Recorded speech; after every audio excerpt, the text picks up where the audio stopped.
सोमवार शाम इसरो ने स्पेस डॉकिंग एक्सपेरिमेंट यानी कि स्पेसडेक्स सैटेलाइट के जरिए एक सफल लॉन्चिंग कर नया इतिहास अंतरिक्ष की दुनिया में रच 3, 2, 1, 0 lift off normal.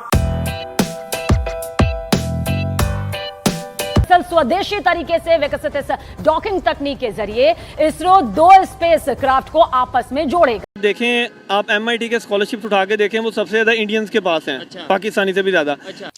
India has launched a new mission that it calls a vital stepping stone in its bid to become a space superpower. India सबसे पहला काम ये करता है कि वो अपने जो अच्छे ग्रेजुएट्स हैं उनके जो बाहर पढ़ने जाते हैं वो वापस आते हैं। हमारे यहाँ इधर जब क्या है कि चाइनीज आ रहे हैं, इंस्टॉल करके जा रहे हैं, फिर भी आपकी लर्निंग जो है वो उस साइड पे नहीं है। सर कितनी बड़ी इंटरनेशनल बेइज्जती हुई, हर अखबार में ये छप रहा है कि इंडिया चांद पर और पाकिस्तान गट्टन में। कितनी बड़ी बेइज्जती वाली बात है, शर्म क्यों नहीं आती हमें? बाहर से आ रहे हैं, बिस्किट तक कुत्तों की खुराक बाहर से आ रही है, बंदों की मिलती नहीं है, कुत्ते खा रहे हैं भैया। जो मेरे साथ इंडिया से लड़के आए हुए थे ना, वो अब पूरी फीस लेके आए थे as a loan from the government. Indian government जी, पूरा लोन लेके आए हुए थे और उनका क्या प्लान था कि स्टडीज खत्म होने के बाद they will go back to the country. फिलहाल मतलब आज ही मैंने अपने ऑफिस के लिए कुछ चेयर्स बाय की, ठीक है, तो उसका जो वो लिफ्ट ऑफ का मैकेनिज्म है, वो जो बंदा बता रहा था वो कहता कि यार ये भी इम्पोर्टेड है, वो भी पाकिस्तान में नहीं बन रहा।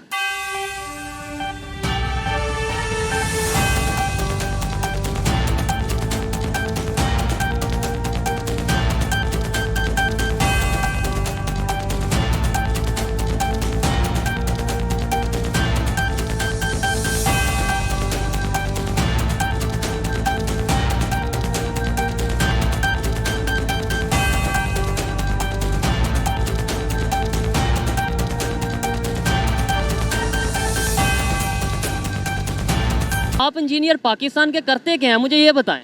कोई चीज़ आप बता दें जो आपने बनाई हो। असल में हमारे यहाँ कुछ हमारी ट्रेनिंग आप कह लेंगे, कुछ हमारा एजुकेशनल सिस्टम इस तरह का होता है कि हम चीज़ों को फ़िलहाल तो ये है कि रीयूज़ ही किया जाता है। इंडस्ट्री भी जो है हम चाइना से प्लांट वगैरह जितने भी इंपोर्ट करके एग्जैक्टली लगाते हैं। ठीक है, तो इनोवेशन की जहाँ तक बात आ गई, इनोवेशन की बात कर रहा हूँ, उसके लिए आपको R&D के लिए अच्छा खासा आप कह लेंगे सरमाई की ज़रूरत है, जो कि हमारे पास इधर जितने इंडस्ट्रियलिस्ट वगैरह हैं या आप अपने गवर्नमेंट सेक्टर देख लें, किसी के पास इतनी मतलब कैपेबिलिटी नहीं है कि वो उसे पे कर सके। हम बड़े ज़्यादा ऐसे बिजनेस हैं जिनमें हम बड़ी इन्वेस्टमेंट कर रहे हैं, हमारे बिजनेस में हम ज़्यादा फोकस कर रहे हैं जी, ये जो उनसी प्रॉपर्टी का वो होता है, क्या उसे कहते हैं, अपना सोसाइटीज़ बना रहे हैं, अपनी फसलों को ख़त्म करके सोसाइटीज़ बना रहे हैं, रियल एस्टेट का काम कर रहे हैं, तो ये टेक्नोलॉजी की तरफ क्यों नहीं आते? इवन आप मुझे कोई एक बाइक बता दें जो पाकिस्तान में खुद बनती है बगैर किसी की सपोर्ट के, मतलब चाइना से माल लाए बगैर, कोई आपको आइडिया होगा? नहीं, यहाँ पे असेंबली होती है हमारे यहाँ चीज़ों की, कोई इस तरह तो नहीं है। उनके जो पीसीज हैं वो कहाँ से आते हैं? वो सारे मोस्टली आपके पास चाइना लगता है, वहाँ से अगर आप अच्छी क्वालिटीज़ में चले जाते हैं फिर आप जर्मन या मतलब उस साइड पे निकल जाते हैं, यूरोप वाले साइड। अब आते हैं जो मेरा क्वेश्चन है उसकी तरफ कि इंडिया अपना एयरक्राफ्ट, ये बाइक ये गाड़ी बहुत पीछे रह गई, वो अपना एयरक्राफ्ट बना रहा है और लोडर एयरक्राफ्ट बनाने जा रहा है, यानी कि वो सामान लोड करने वाला खुद भी बनाएगा, खुद यूज़ भी करेगा और आगे वो दूसरे कंट्रीज़ को भी बेचेगा। वो इतना आगे क्यों चला गया टेक्नोलॉजी में? उनके इंजीनियर इतने आगे क्यों चले गए? आप क्या समझते हैं एज ए इंजीनियर, क्या कहना चाहेंगे? मैं ये कहना चाहूँगा कि एक तो हम लोग जो काम अपना कर रहे हैं, हमें ये चाहिए कि हम उसे अच्छे तरीके से करें। नहीं, वो आगे चले गए, उनके इंजीनियर वो कैसे आगे चले गए? उसकी वजह ये आती है, अगर आप देखें, आप MIT के स्कॉलरशिप उठा के देखें, वो सबसे ज़्यादा इंडियंस के पास हैं। पाकिस्तानी से भी ज़्यादा।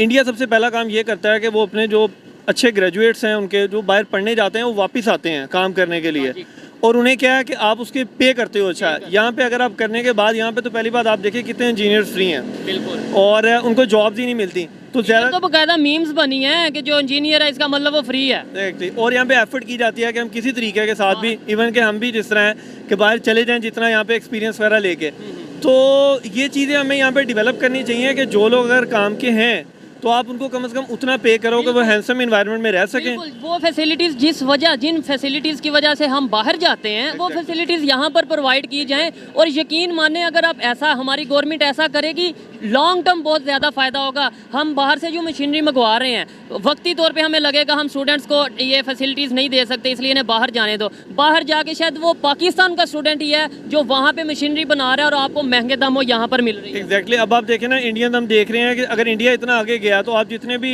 उठा के देख लें, गूगल का CEO वगैरह हो गया, वो सारे आपको इंडियन मिलेंगे। लेकिन उनकी कोलैबोरेशन होती है कि मोस्टली इंडियन आते हैं बाहर, काम सीख के जाते हैं, फिर उन्होंने अपने कंट्री में जाके इंस्टॉल किया। हमारे यहाँ इधर जब किया है कि चाइनीज़ आ रहे हैं, इंस्टॉल करके जा रहे हैं, फिर भी आपकी लर्निंग जो है वो उस साइड पे नहीं है। वो हमें अटैच नहीं कर रहे। जो मैंने चीज़ ऑब्जर्व की है, चाइनीज़ आते हैं वो हमें अटैच नहीं कर रहे साथ। वो आपको लगता है कि इंजीनियरिंग लेवल पे हमें। अब मैं एक इंडस्ट्री में जॉब कर रहा हूँ, उधर हमारे चाइनीज़ प्लांट लगा रहे हैं, लेकिन उन्होंने एग्जैक्टली हमें इतना नहीं बताया कि नया प्लांट का कॉन्ट्रैक्ट हुआ है जहाँ पे जाके इंस्टॉल करना है, लेकिन वो भी चाइनीज़ ने लगाना है। उन्होंने इतना नहीं आपको बता दिया कि आप जाके वहाँ पे इंस्टॉल करो। वो इतना नहीं बताएंगे, वो बस लेबर में रखेंगे, यानी लेबर में ये चीज़ उठा के। आपको बस ये पता होता है चीज़ें वर्क कैसे कर रही हैं, रनिंग है, जस्ट आपने ज़्यादा से ज़्यादा अगर अपनी प्लेस तक जा सकते हो। इधर तक नहीं बताएंगे कि आप ये सेटअप खुद लगा लो। वो तो एक बंदे की दुकान चल रही है उस वजह से, तो वो तो ये तो आपको खुद मतलब ये तो हमारी गवर्नमेंट को चाहिए। मतलब गवर्नमेंट को चाहिए कुछ, आप स्टूडेंट्स को उन जगहों पे भेजो जहाँ पे ये काम हो रहा है, फिर बंदे ट्रेन करके आएँ और उनको फिर अगेन बात ये आती है कि वही इंसेंटिव दिए जाए, वही मोटिवेशन दी जाए, जिसकी वजह से स्टूडेंट जो है अट्रैक्ट हों, इधर रह के काम करें। अब देखें लोग सिविल सर्विसेज में क्यों जाना चाहते हैं, ठीक है, और भी जितने इदारे हो गए पाकिस्तान के आपको पता है, ब्यूरोक्रेसी वगैरह में, ठीक है, और उसके अलावा और भी हैं जहाँ पे प्रोटोकॉल्स वगैरह बहुत ज़्यादा हैं। उस साइड पे हमारा ट्रेंड है, लोग इस साइड पे आते नहीं है, जॉब्स ही नहीं है, सिंपल बात।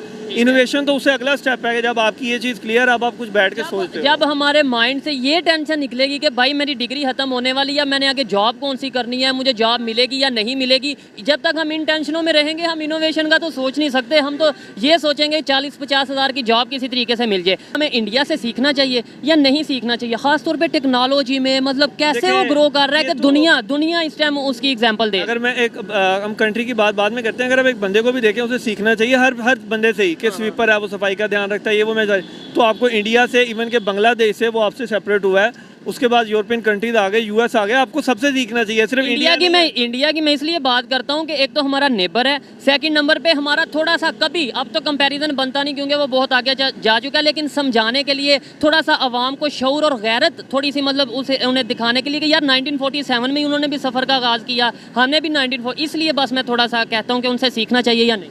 बिल्कुल सीखना चाहिए उनसे, लाजमी।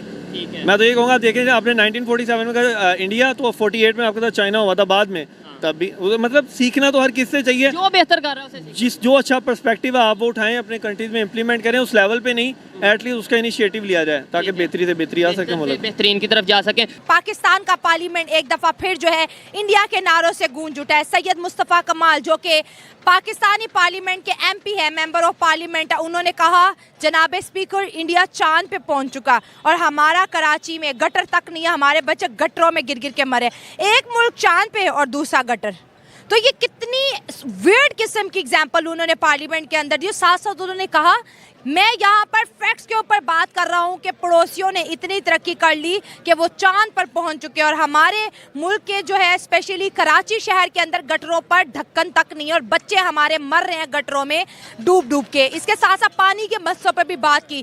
दोस्तों, हम पाकिस्तानी अवाम की तरफ बढ़ते हैं और जानते हैं उनकी राय कि वो क्या कहेंगे कि बार बार पार्लियामेंट के अंदर इंडिया को प्रेस क्यों किया जाता है। आज आपने पाकिस्तान के मेंबर ऑफ पार्लियामेंट की तो स्पीच सुनी होगी। सैयद मुस्तफ़ा कमाल कहते हैं कि इंडिया चांद पर पहुंच गया और हमारे बच्चे गटरों में, मतलब इंडिया चांद पे और पाकिस्तानी स्टूडेंट, पाकिस्तानी जो बच्चे हैं वो गटरों में जो है मर रहे हैं क्योंकि गटरों के ऊपर ढक्कन तक नहीं है। और ये हाल है जी रोशनियों का शहर जिसको हम किसी वक्त कराची कहा करते थे। साथ साथ उन्होंने ये भी कहा कि हमारे कराची में जो है कतरा पानी मौजूद नहीं है, नई सप्लाईज लाइन्स है ही नहीं है।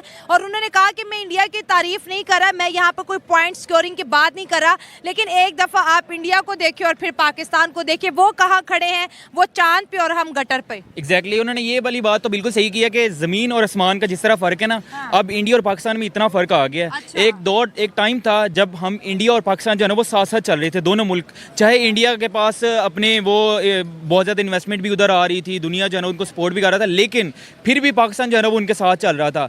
अब ये हालात हैं कि इंडिया जो है ना वो चांद पे पहुँच गया और हम ज़मीन से भी नीचे जो है ना वो घुसते जा रहे हैं। हमारा ये लेवल हो गया है। उस बंदे ने सही बात की है, लेकिन दूसरी तरफ अगर हम उनसे पूछें तो भाई इनकी भी हुकूमत रह रही है, कौन सी ऐसी हुकूमत है जिस हुकूमत में ये लोग शामिल नहीं है? सही बात है। जिस बंदे की भी हुकूमत आई है ना, चाहे वो इमरान खान की थी, चाहे वो शहबाज शरीफ की हो, चाहे वो निगरान हो, जो मर्जी हो, हर हुकूमत के अंदर जो है ना वो MQM शामिल रही है। अब वहाँ पे आप चले जाएं कराची के अंदर, आपको सिटी लगेगा ही नहीं। मैं अभी रिसेंटली कराची से होके आया हूँ, हमारा यूनिवर्सिटी का टूर था तो हम लोग वहाँ पे गए, और इतने बुरे हालात हैं रोडों के, इतना बुरा कि हम मोबाइल नहीं बाहर लेके निकलते थे। हमें वो उनके लोकल कहते थे कि भाई आप लोगों ने अपनी ख्याल रखना है, हम लोगों ने साथ बटने वाले मोबाइल लेके गए।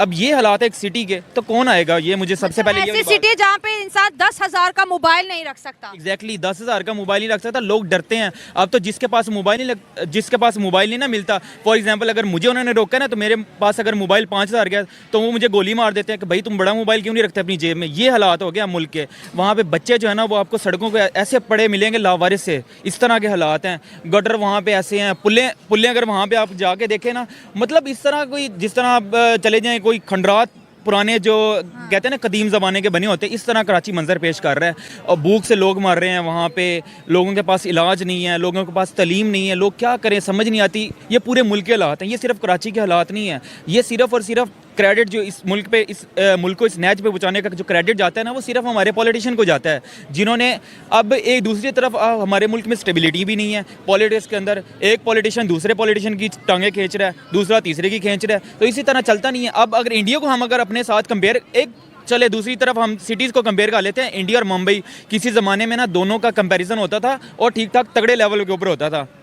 अब मुंबई कहाँ पे पहुँच गया और हम कराची कहाँ पे, वही सेम कंपैरिजन। इंडिया जहाँ पे पहुँच गया वहाँ पे मुंबई भी उतनी ऊंचाइयों पे पहुँच गया। मुंबई तो बिलियनियर का शहर बन गया ना, वहाँ पर तो रिहाइश है, मतलब के करोड़पति नहीं बिलियनियर अरबपति वहाँ पर रहते हैं। रोशनियों का शहर है, मेट्रो है, किस तरह से उन्होंने स्मार्ट सिटीज डेवलप करी है। और हमारी कराची को रोशनी का शहर कह रहे, ना वहाँ पे बिजली, ना वहाँ पे पानी, और चोरी चकारी और गटरों के ऊपर ढक्कन तक नहीं है कि बच्चे वहाँ पर गिर गिर के मर रहे हैं। और बातें हम यहाँ पर करते हैं कि हमने अभी मून मिशन पूरा किया है, तो आवाम कहती तानू मून ते जान दी लोड़ किसी, पहले जमीन दा ते तुसी पानी ते आटा पूरे कर लेने, फिर आपने इलेक्ट्रिसिटी बिल के अंदर मून एडजस्टमेंट चार्जेस हमें भेज देने हैं। एग्जैक्टली ऐसे ही होना है। और अब मून पे पहले ये पहुंच गए हैं, लेकिन ज़मीन पे हमारे पास इधर आवाम के पास खाने के लिए पैसे नहीं है। भाई अगर आप पहले सबसे पहले अपनी आवाम को तो देखो ना, आप अगर दुनिया के साथ मुकाबले कर रहे हैं लेकिन आपकी इतनी औकात नहीं है, तो क्या ज़रूरत है इन मुकाबले करने की? क्या दिखावा करने की ज़रूरत ही नहीं है हमें। किस चीज़ का दिखावा कर रहे हैं? जब हमारी औकात ही नहीं है हमारी चांद पे जाने की, तो हम क्यों जा रहे हैं? बात तो ये बनती है ना, सिंपल सी बात है। अब चौधरी सही नहीं कह रहे थे, वो देखो सामने चांद नजर आ रहा है, जाने की क्या जरूरत है? ऐसे सही कह रहे हैं बिल्कुल, तो वो तो जोक था उनका। लेकिन दूसरी तरफ अगर हम इंडिया की बात करें ना, मुंबई लोग जो है ना वो बड़ी बड़ी कंपनियों के CEOs जो है ना वहाँ पे रहना पसंद करते हैं। दोनों ही, कराची भी बीचेस समंदर लगता है, मुंबई को भी समंदर लगता है, लेकिन वहाँ पे समंदर की कंडीशन क्या है और हमारे यहाँ क्या कंडीशन है, यहाँ से कंपैरिजन आप कर लें। बाकी यही समुद्र बीच में जाओ तो गटरों के शापर पाँव को चिपक रहे हैं। हाँ जी, ऐसे ही है। हम लोग वहाँ पे गए और यकीन कर इतने बुरे इंतजाम है ना कि बंदा बस अब दिल खून के आंसू होता है मुल्क को देख के। और इंडिया ने इतनी तरक्की कैसे कर ली? ये तो वैसे मैं हर सवाल पे ये हर शो में पूछती हूँ, क्योंकि हर पर्सन का बड़ा मजेदार ओपिनियन होता है।